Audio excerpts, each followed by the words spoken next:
Bonjour, que la grâce, la paix de Dieu soit toujours présent dans ta vie. Euh, Pendant ces temps de Covid, qui touche bientôt sa fin, c'est ça que nous désirons, euh, nous avons tous été confrontés à de différentes situations dans nos vies, dans nos foyers, dans nos lieux de travail. Et cela tout nous a fait réfléchir, mais je pense que ça nous a fait aussi grandir, ça nous a aidé à avancer et à progresser dans les plus différents domaines de la vie. Et c'est vrai que pendant ces temps, c'est la troisième fois que je viens ici pour vous partager quelque chose. La première fois, je parlais par rapport à l'humilité. Oui, cette crise nous rend humbles et on voit qu'on est très petit, très limité, et on peut toujours compter sur l'aide de notre Seigneur. Aussi, je parlais de la confiance. Si on place notre confiance en Dieu, ça, ça diminue notre crainte, notre peur. Et aujourd'hui, j'aimerais parler d'un troisième thème, c'est le discernement. Et en fait, il y a le discernement, c'est la capacité de faire des choix, en fait, de juger entre une chose et l'autre. Et nous sommes tous confrontés à cela. Nous avons besoin de faire des choix dans notre vie. Et nous pouvons dire aussi qu'il y a le discernement naturel, c'est cette faculté que Dieu nous donne, l'intelligence pour prendre des décisions, pour réfléchir.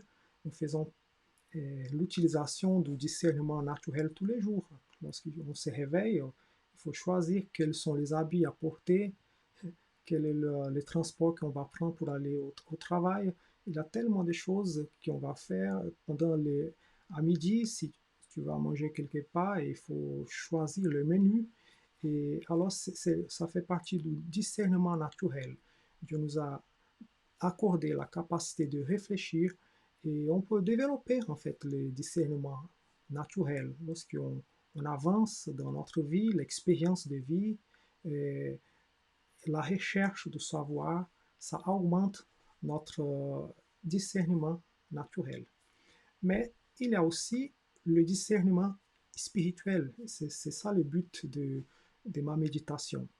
Et quelle est la différence? En fait, dans les discernements spirituels, parfois nous sommes tous confrontés à des situations dans la vie qu'on ne sait pas bien quoi faire, comment gérer, quelle est la direction à prendre. Et dans ces occasions, on peut facilement nous tromper et aussi euh, nous laisser tromper pour les plus grands trompeurs de ce monde que le diable. Et aussi, parfois, par des personnes qui sont au service de l'ennemi, sont aussi des instruments qui peuvent nous tromper. Alors, nous avons besoin vraiment d'un discernement spirituel qui vient de la part du Seigneur. Et peut-être cette image montre clairement qu'est-ce qui peut nous arriver. Si on est dans un petit bateau sous la mer et on voit un iceberg, on voit juste un petit morceau, bon, peut-être même une montagne qui dépasse, mais on ne rend pas compte que, en fait, c'est une petite partie visible, mais il y a tout un gros morceau invisible aux yeux humains.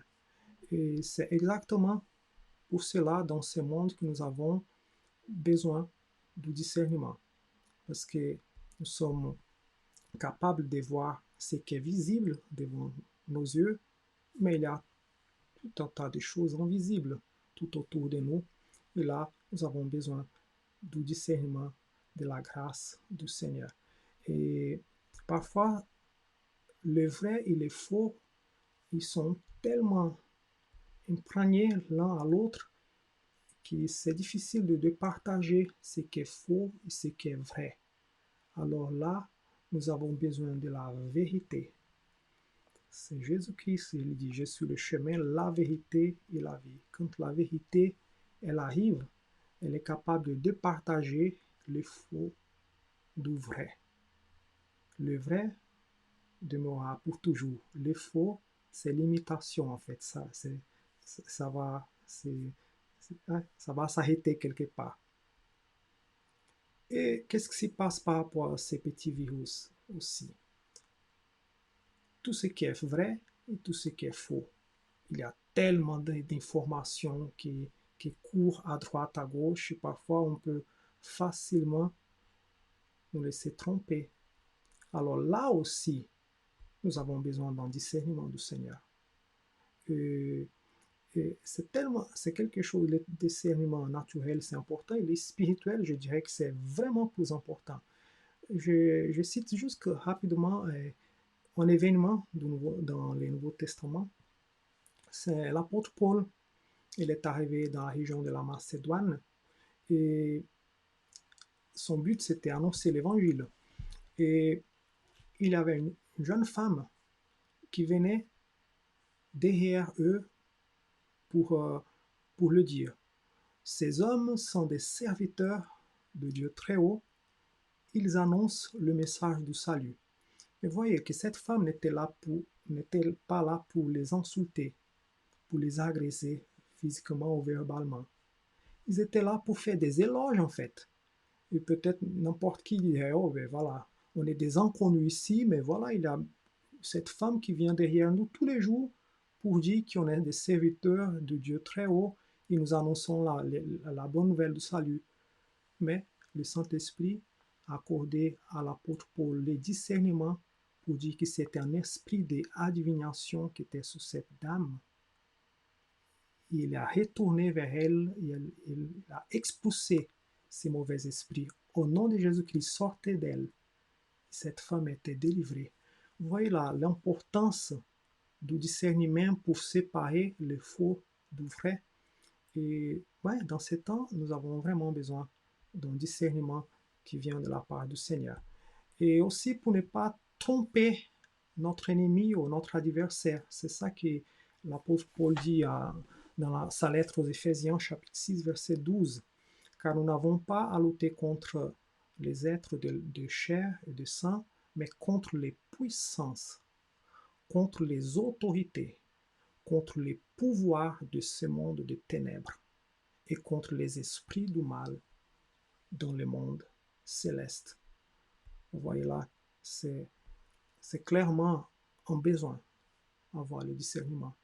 Et pendant ces temps du Covid-19, j'ai pensé, mais Seigneur, je veux plus de toi, je veux plus avoir ces discernements. Et alors peut-être tu poses la question, mais comment je peux faire pour augmenter mon discernement spirituel? Moi, je dirais qu'il n'y a pas de 3 ou 4 chemins. Je montrerai 2 chemins. Et tout d'abord, c'est la prière, la communion avec Dieu et aussi la lecture de sa parole. Si on prie et si on lit la parole du Seigneur, on reçoit. Dieu ne laisse pas ses enfants partir avec les mains vides. La Bible dit que celui qui demande reçoit. Alors demandons le Seigneur dans ta situation de vie. Seigneur, accorde-moi les discernements. Quelle est la décision que je dois prendre? Quel chemin à suivre? Ces personnes qui me font du mal, je ne veux plus les attaquer, mais je prierai pour que ce qui est derrière elles puisse sortir, pour que ces vies puissent être délivrées, libérées, et puissent connaître le même Sauveur que nous avons, l'Éternel, le Dieu des armées.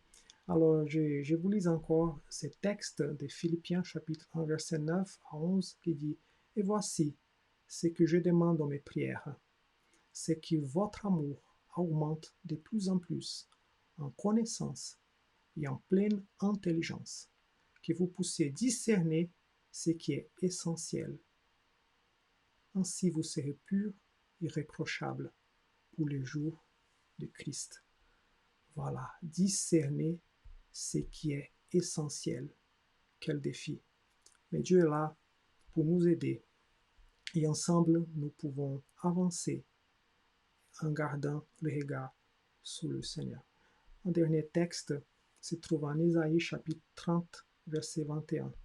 Et là, au moment où tu seras un peu hein, dans la crainte, dans la décision à prendre, si tu gardes la communion avec le Seigneur, tes oreilles entendront dire derrière toi, voici le chemin à prendre, marchez-y quand vous irez à droite ou bien quand vous irez à gauche.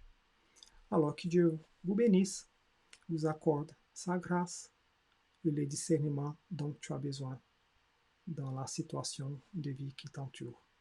Que Dieu te bénisse. Ciao.